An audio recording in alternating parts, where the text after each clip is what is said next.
प्रशंसा हो पवित्र परम प्रसाद की आराधना स्तुति महिमा हो सदा सर्वदा। सभी लोग हाथ ऊपर प्रसाद की ओर उठाइए। पवित्र परम प्रसाद की आराधना स्तुति महिमा हो सदा सर्वदा प्रशंसा। अपना सिर उठा करके परम प्रसाद को देखिए। पवित्र परम प्रभु की ओर दृष्टि लगाओ, आनंदित हो तो फिर कभी निराश नहीं हो। आराधना स्तुति महिमा हो जैसे परम प्रसाद को लेकर फादर आगे बढ़ रहे हैं, सर्वदा प्रशंसा हो। आराधना स्तुति महिमा हो सदा सर्वदा प्रशंसा हो। खड़े हो जाइए सभी लोग परम प्रसाद की ओर देखिए। हाथों को ऊपर उठाइए, हाथों को ऊपर उठाकर ताली बजाइए। आराधना स्तुति महिमा हो।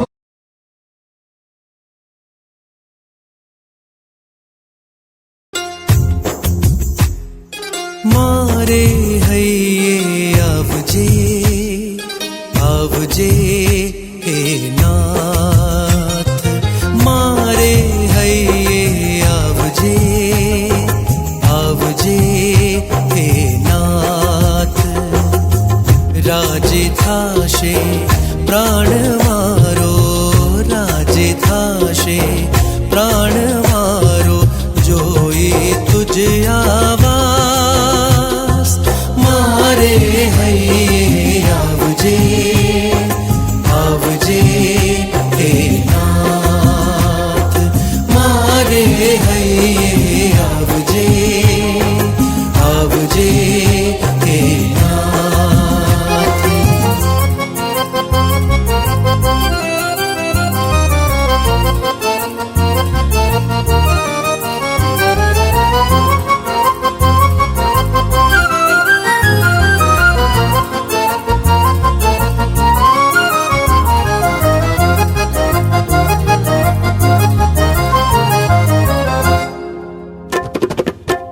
हर पल तारो साथ हूँ झंकूं, शक्ति आप जे निर्बल हूँ छूं। हर पल तारो साथ हूँ झंकूं, शक्ति आप जे निर्बल हूँ छूं। हूँ तो 40 तारे पगले, केवल तारे पगले पगले। हूँ तो 40 तारे पगले, केवल तारे पगले पगले। जीवतर जीविश तारे काजे, जीवतर जीविश तारे काजे। भेजे तारो हाथ, मारे हैये आवजे हे नाथ, मारे हैये आवजे हे नाथ।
અતિ આદરણીય પૂજ્ય બી અને ઈસુમાં વાલા ધર્મજનો સૌને ઈસુની જય.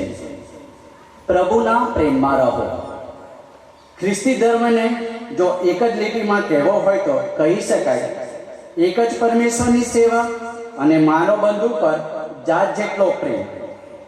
માનવ પુત્રનું આગમન જ પરમેશ્વરના માનવજાત પ્રત્યેના પ્રેમનું પ્રતીક છે. તો માનવ પુત્રએ પણ જગ તારક બની ક્રુસ પર મોત સ્વીકાર્યો એ પ્રેમની પરાકાષ્ઠા છે. કૃપા, પરમ પિતાનો પ્રેમ અને પવિત્ર આત્માનો સાથ તમને સૌને મળતા રહો. પ્રવેશમાં વાલા ભાઈઓ તથા બહેનો, પ્રવેશ ભજનના શબ્દો આ હતા. વિશ્વ કેરા લોકો, સૌ લોકો તમે આવો. આપણે કદાચ આખા વિશ્વમાંથી નહીં પણ આનંદ દેનારીમાંથી આનંદ દેજના ઘણા દર વિભાગમાંથી આપણે એકઠા થયા છીએ. કારણ કે પ્રભુ આપણને શું કહી રહ્યા છે તે સાંભળવા માટે, તે પ્રમાણે ચાલવા માટે, ઈશ્વરની કૃપા માંગવા માટે આપણે એકત્ર થયા છીએ. તો આ દિવસમાં ખાસ પ્રેમની આજ્ઞા ઉપર આપણે મારી ચિંતન કર્યું છે. અને પ્રસ્તાવનામાં ભાઈએ કહ્યું કે ખ્રિસ્તી ધર્મ એટલે પ્રેમનો ધર્મ છે. પ્રેમ ના હોય તો ખ્રિસ્તી ધર્મ જ નથી. તો આપણે જાતને પૂછીએ, હું પ્રભુ વિશે આપેલી પ્રેમની આજ્ઞા અનુસાર જીવવા માટે પ્રયત્ન કરું છું. ને જ્યારે જ્યારે આપણે પ્રેમ વિરુદ્ધના બળનો આપણા હૃદયમાં રાખ્યા હોય, હૃદયમાં બીજા પ્રત્યે તિરસ્કાર રાખ્યો હોય, વેરનું પાલન રાખ્યું હોય, એવા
પ્રેમ રાખે છે.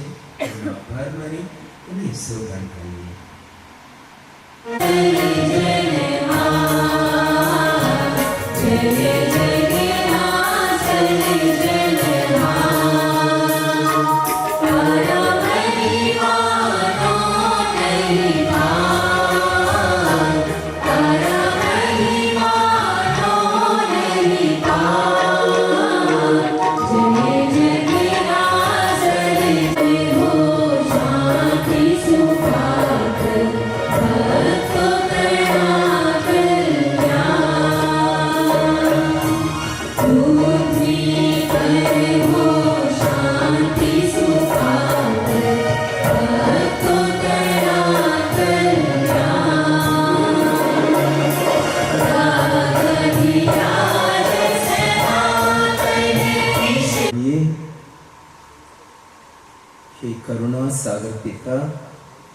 જગતનો ઉદ્ધાર કરવા તમે તમારા પુત્રને અમારી વચ્ચે મોકલી આપ્યા ને એમને સકલ સૃષ્ટિના શિરોમણી કર્યા.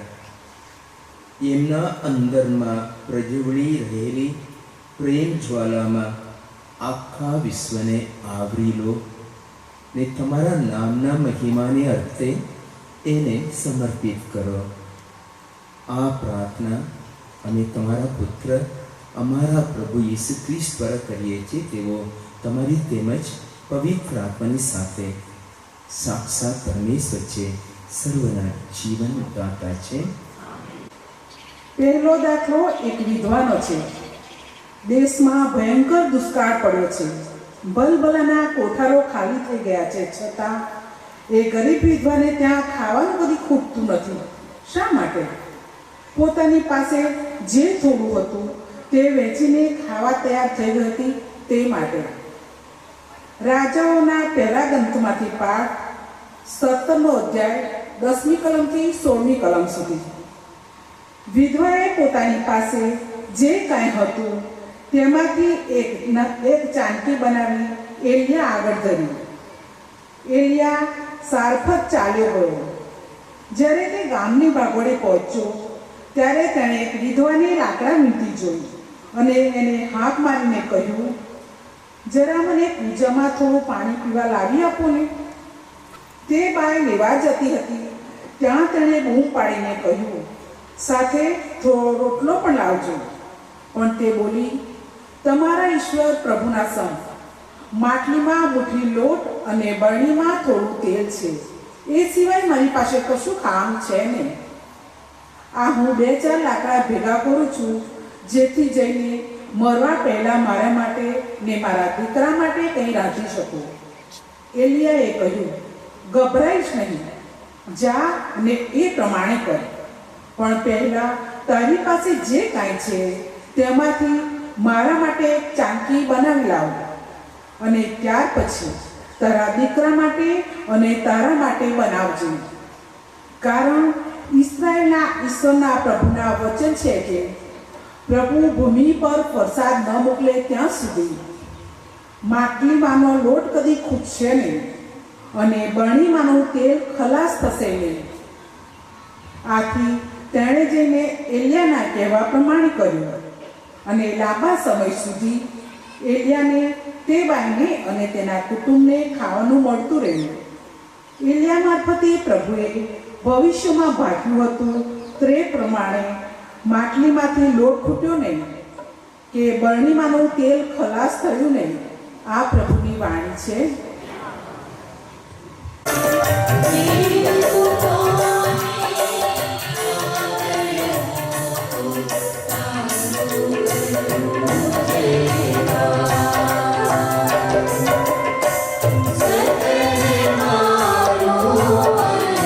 પત્રમાંથી પાઠ 9મો અધ્યાય કડી 24-28.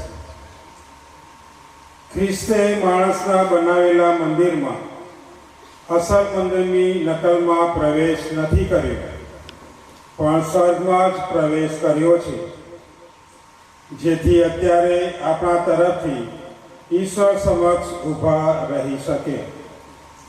વળી વડો પુરોહિત બીજાનું લોહી લઈને વર્ષો વર્ષ દાખલ થાય છે, પણ ઈસુ એ રીતે વારે વારે પોતાની જાતને નૈવેદ્ય રૂપે ધરાવવા ગયા નથી. જો તેમ હોત તો એમને પૃથ્વીના આરંભથી વારંવાર મૃત્યુ વેદના સહન કરવી પડી હોત. પણ વસ્તુસ્થિતિ તો એવી છે કે પોતાની જાતના બલિદાનથી પાપને ભૂંસી નાખવા માટે તે યુગોની સમાપ્તિને સમયે એક વાર્તા પ્રગટ્યા છે. માણસને માટે એક જ વાર મરવાનું નિર્માણ થયેલું છે અને પછી તેનો ન્યાય થાય છે. તેમ ખ્રિસ્ત પણ બધાના પાપોને હરી લેવા માટે એક જ વાર અર્પણ થયા, અને તે બીજી વાર પાપનું નિવારણ કરવા નહીં, પણ પોતાની પ્રતીક્ષા કરનારાઓની મુક્તિ અર્પવા માટે પ્રગટ થશે. આ પ્રભુની વાણી છે. પાઠ.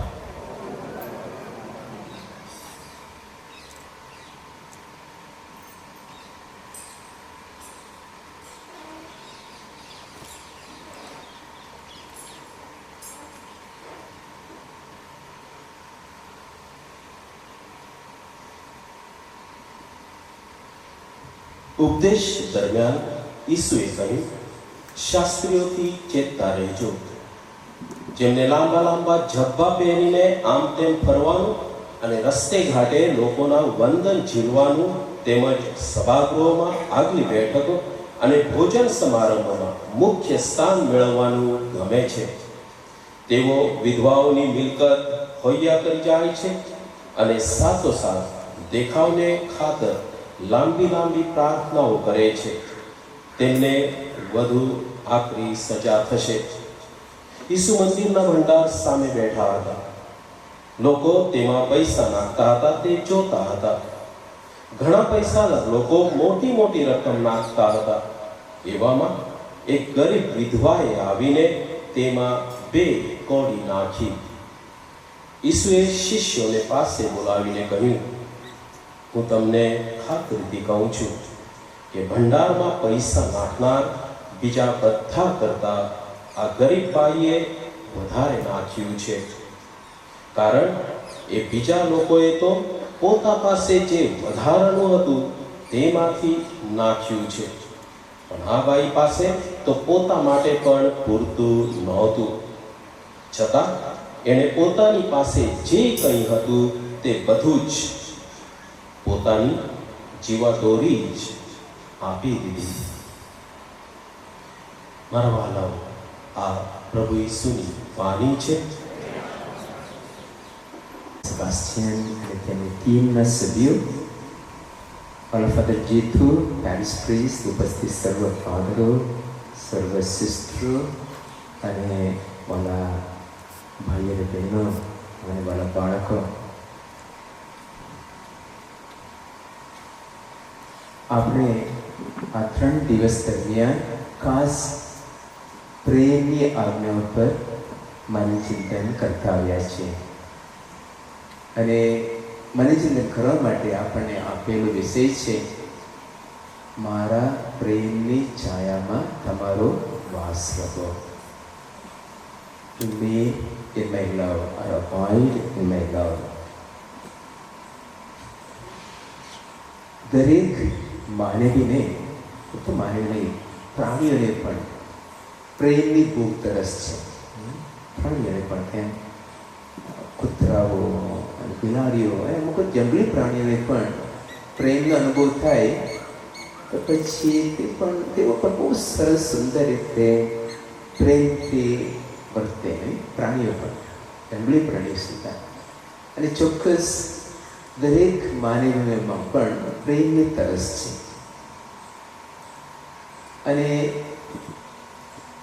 એ પ્રેમની તરસ છે એ પૈસા કે દુનિયાની કોઈ પણ વસ્તુ છીપાવી ના શકે.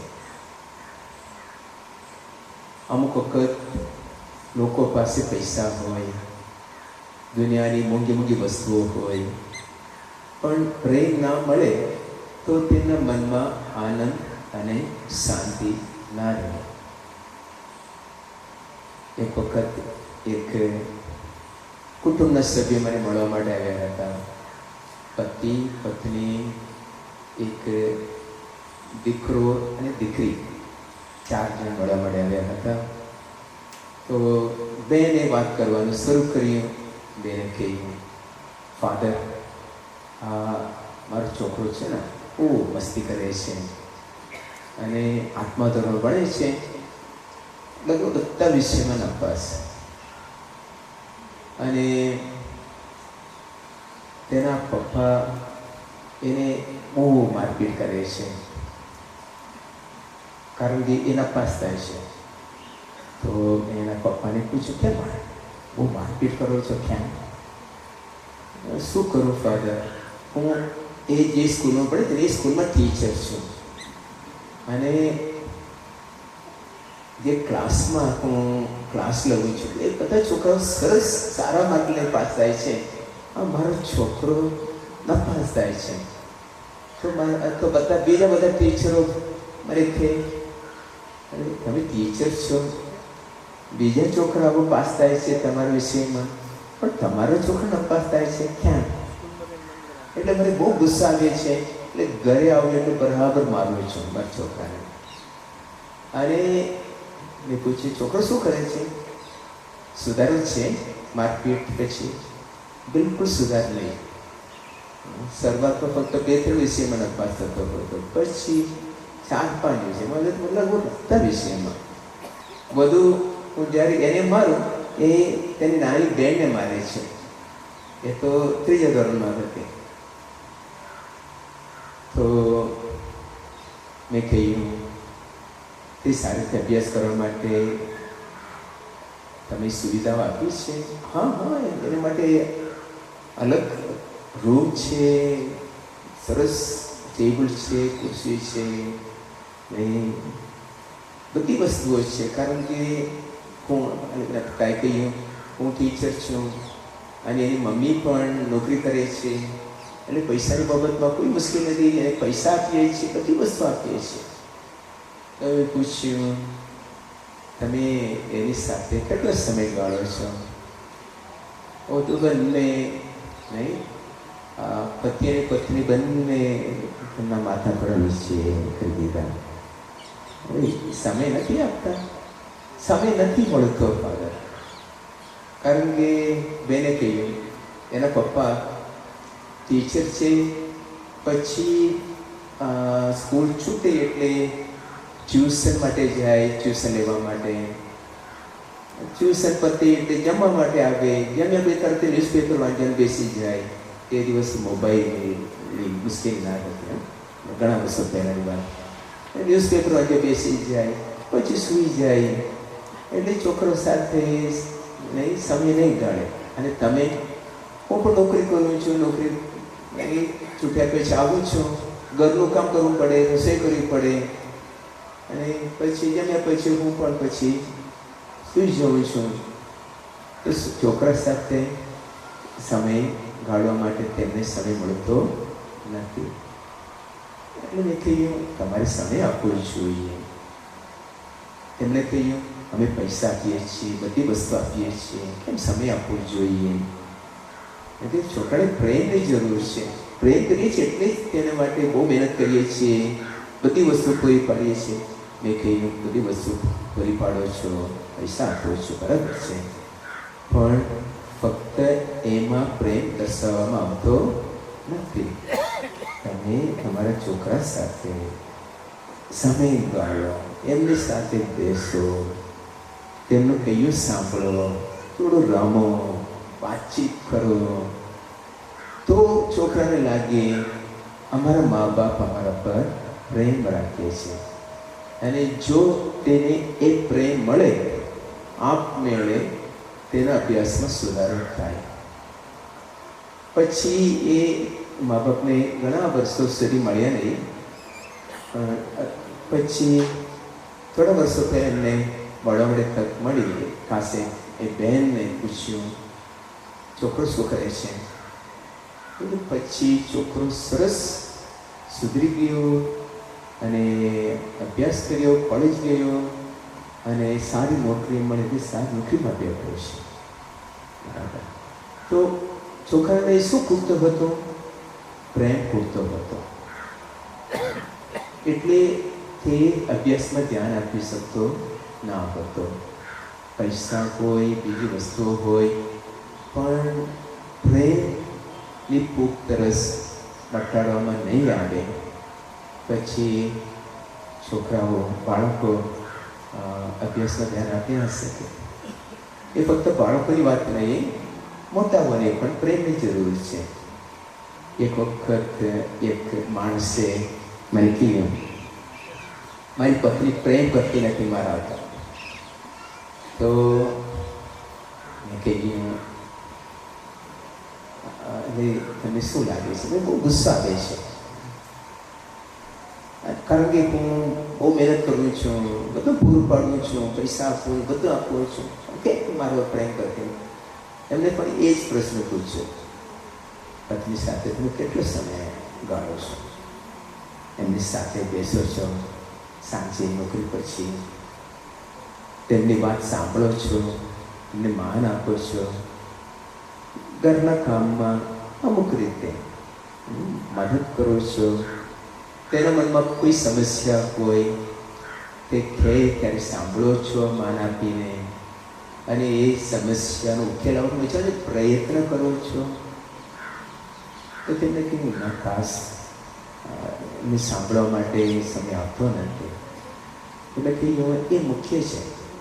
જો પત્નીને લાગે મારો પતિ મારો પ્રેમ રાખે છે, ક્યારે લાગે? ત્યારે એનું કહ્યું સાંભળો, તેની લાગણી સમજવા પ્રયત્ન કરો, તેના મનમાં જે સમસ્યા હોય તે સમજીને તે ઉકેલ બરોબર વિચાર પ્રયત્ન કરો. બધી સમસ્યા માટે કદાચ ઉકેલ લાવી ના શકીએ, તો આપણે એ અમારા ઉપર પ્રેમ રાખે તો એ મુખ્ય છે. દરેક એ રીતે પતિને પણ પ્રેમની જરૂર છે. એ ખાસ કેવી રીતે માન આપીએ છીએ એકબીજાને, અને માન આપીને એકબીજાને સાંભળીએ છીએ, અને એકબીજાની લાગણી સમજવા પ્રયત્ન કરીએ છીએ, અને જે સમસ્યા હોય તેનો ઉકેલ લાવવા માટે પોતાનો પ્રયત્ન કરીએ છીએ. ત્યારે આપણે લાગે છે બીજા મારા પર પ્રેમ રાખે છે. તો એ પ્રેમ હોય તો જ મનમાં, દરેકના મનમાં અને કુટુંબમાં પણ આનંદ અને શાંતિનો અનુભવ કરી શકીએ છીએ. પૈસા હોય, બધી વસ્તુઓ હોય, પણ પ્રેમ ના હોય એ કુટુંબમાં, ત્યાં આનંદ અને શાંતિનું વાતાવરણ જોવા નહીં મળે.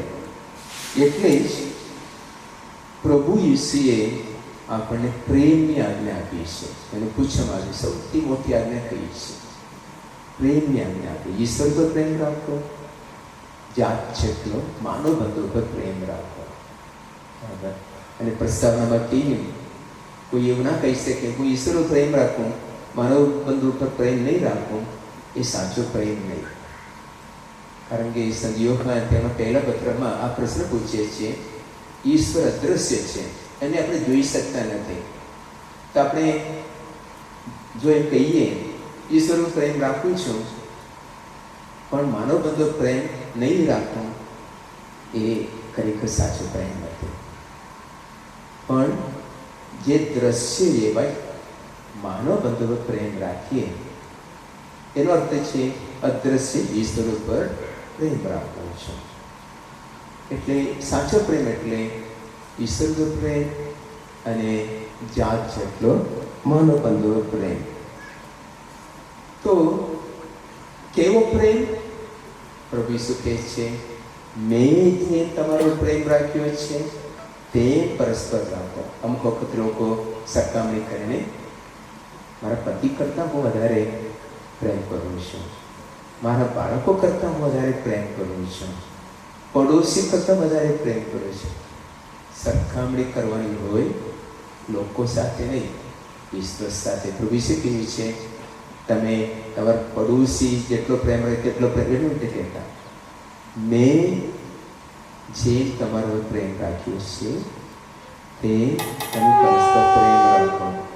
અથવા નથી કે તમારા કુટુંબીજનો જેમ પ્રેમ રાખે છે એમ નહીં, મેં જેમ પ્રેમ રાખ્યો છે તેમ તમે પણ પરસ્પર પ્રેમ રાખો. પ્રભુ ઈસુએ કેવો પ્રેમ રાખ્યો? આપણે પાપીઓ કરતા તો પણ આપણે માટે પોતાની જાતનું બલિદાન કરી પણ ક્રૂસ પર. બરાબર. કોઈ પણ સ્વાર્થ વગરનો પ્રેમ, શરત વગરનો પ્રેમ, અનકન્ડિશનલ લવ, સેલ્ફલેસ લવ, અને